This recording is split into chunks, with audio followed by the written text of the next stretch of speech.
हम बचपन से हर गली, हर सड़क, हर चौराहे, हर गांव या हर शहर में ये सूचना पट्टी देखते और पढ़ते आए हैं। हमने ये भी देखा है कि एक सड़क बनने के बाद संबंधित विभाग को याद आता है कि यहां तो ऑप्टिकल फाइबर लगाना बाकी था, या कुछ दिनों बाद गैस पाइपलाइन बिछाने के लिए फिर से खुदाई शुरू हो जाती है। कहीं सड़क और रेल तो पहुंच जाती है, लेकिन इन दोनों को जोड़ने के लिए आवश्यक लास्ट माइल कनेक्टिविटी नहीं पहुंच पाती। इन सभी के पीछे सबसे बड़ा कारण है कि अलग अलग विभाग अलग अलग काम करते रहते हैं, और इन सब का परिणाम प्रोजेक्ट के पूरा होने में देरी, लागत में वृद्धि और आम जनता को परेशानी। ऐसा भी देखा गया है कि एक प्रोजेक्ट तो पूरा हो गया, लेकिन दूसरे प्रोजेक्ट के साथ कोऑर्डिनेशन के अभाव से जन सामान्य को उसका पूरा लाभ नहीं मिल पाता है।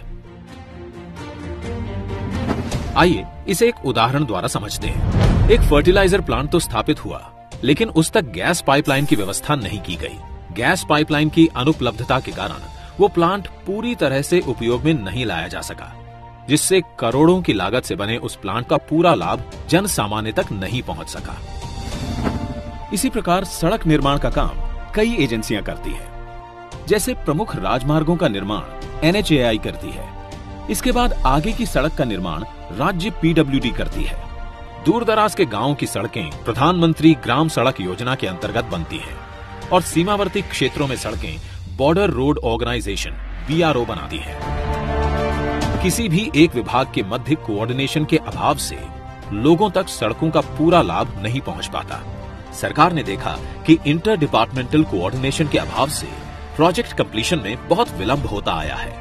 सरकार के अलग अलग विभागों ने अपने सिस्टम को किया फास्ट ट्रैक। पिछले 7 सालों में माननीय प्रधानमंत्री श्री नरेंद्र मोदी जी के नेतृत्व में तमाम ऐसे प्रोजेक्ट्स बने हैं जिसमें सारे विभागों ने समन्वय के साथ काम किया, जिससे बड़े अच्छे परिणाम आए। जैसे कि रेल मंत्रालय ने कॉमन ड्राइंग अप्रूवल सिस्टम का गठन किया और उसे भी कर दिया ऑनलाइन, जिससे सारे अप्रूवल्स एक ही पोर्टल पर मिल जाएं। भारतीय रेल की इस गति से 6 महीने में मिलने वाले अप्रूवल्स अब 2 से 3 महीने में ही मिलने लगे हैं। इसी प्रकार पर्यावरणीय मंजूरियों के लिए भी 3 अलग अलग ऑनलाइन सुविधा आरंभ कर दी गई है, जिसके अप्रूवल्स में पहले करीब 2 साल का वक्त लगता था। अब ये अवधि घटकर महज कुछ महीनों की हो गई है। रोड परिवहन ने नए नेशनल हाईवे और एक्सप्रेसवे के राइट ऑफ वे के एक्विजिशन के साथ यूटिलिटी कॉरिडोर का एक्विजिशन करना शुरू कर दिया है, जिससे सड़क के साथ साथ optic fibre cable, telephone, power cables को भी साथ में बिछाया जा सके, और उसके लिए अलग से राइट ऑफ वे एक्विजिशन करने की जरूरत ना पड़े। इन सारे प्रयासों से यूटिलिटी लगने में बहुत तेजी आ रही है और इनका लाभ जन सामान्य तक जल्द से जल्द पहुंच रहा है। इसी प्रकार दूर संचार विभाग ने राज्य सरकारों की मदद से राइट ऑफ वे के एक्विजिशन की प्रक्रिया को सरल बनाया है, जिससे टेलीफोन और OFC केबल डालने की प्रक्रिया तेज हो चुकी है, और अब टेलीफोन और इंटरनेट कनेक्टिविटी गांव-गांव तक पहुंचाई जा रही है। अब समय है इन प्रयासों को इंस्टीट्यूशनलाइज करने का। जब देश आजादी का अमृत महोत्सव मना रहा है, तब समय है इन प्रयासों को गति देने का, शक्ति देने का। इस बार लाल किले से प्रधानमंत्री जी ने कहा, भारत को आधुनिक इंफ्रास्ट्रक्चर के साथ ही इंफ्रास्ट्रक्चर निर्माण में होलिस्टिक अप्रोच, इंटीग्रेटेड अप्रोच अपनाने की बहुत जरूरत है। आने वाले कुछ ही समय में प्रधानमंत्री गति शक्ति का नेशनल मास्टर प्लान करोड़ों देशवासियों को सपना करने वाली एक बहुत बड़ी योजना लेकर के हम आपके सामने आने वाले हैं। लाखों नौजवानों के लिए रोजगार के नए अवसर लेकर के आने वाली है। विकास में गति की नई इंटीग्रेटेड और होलिस्टिक अप्रोच की शक्ति, यानी कि प्रधानमंत्री गति शक्ति, national master plan for multi modal connectivity. इसके अंतर्गत इसरो द्वारा विकसित BISAG-N इंटीग्रेटेड पोर्टल पर 16 मंत्रालयों को जोड़ने वाले 200 से ज्यादा लेयर्स काम कर रहे हैं, जिससे सभी विभागों को एक दूसरे के काम की मिलेगी विजिबिलिटी। PM गति शक्ति योजना द्वारा रेल, रोड, पोर्ट और सिविल एविएशन सभी आ जाएंगे एक बड़े अम्ब्रेला प्लान के तहत। अब पोर्टल के माध्यम से किसी भी विकास एवं निर्माण कार्य में सभी स्टेक होल्डर्स के बीच समन्वय होगा, जिसके तहत एक ऐसी व्यवस्था बनाई गई है कि सभी ग्रुप में एक साथ बैठकर बेहतर प्लानिंग कर सकेंगे। इससे लैंड एक्विजिशन के साथ साथ काम भी एक साथ होगा, तो परियोजनाओं की लागत में भी कमी आएगी।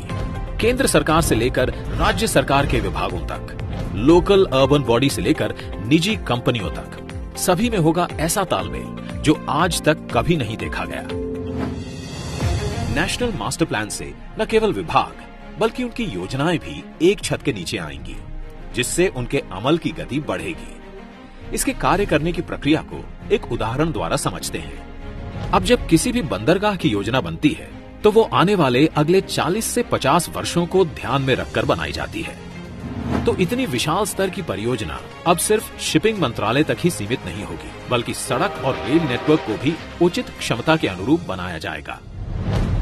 नेशनल मास्टर प्लान से ये भी पता लगाया जा सकता है कि कहां पर सड़क बनी है और कहां पर नई सड़क के निर्माण की आवश्यकता है।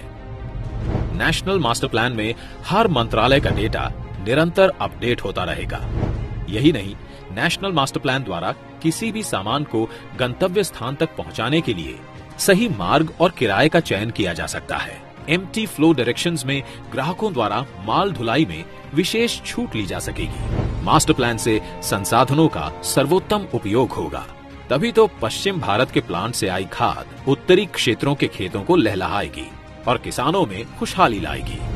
साथ ही नेशनल मास्टर प्लान निवेशकों को बताएगा कि जहां पर वे अपना निवेश करने वाले हैं, वहां सड़क और रेल की उपलब्धता कैसी है, इंडस्ट्रियल एरियाज और आसपास का एनवायरनमेंट कैसा है।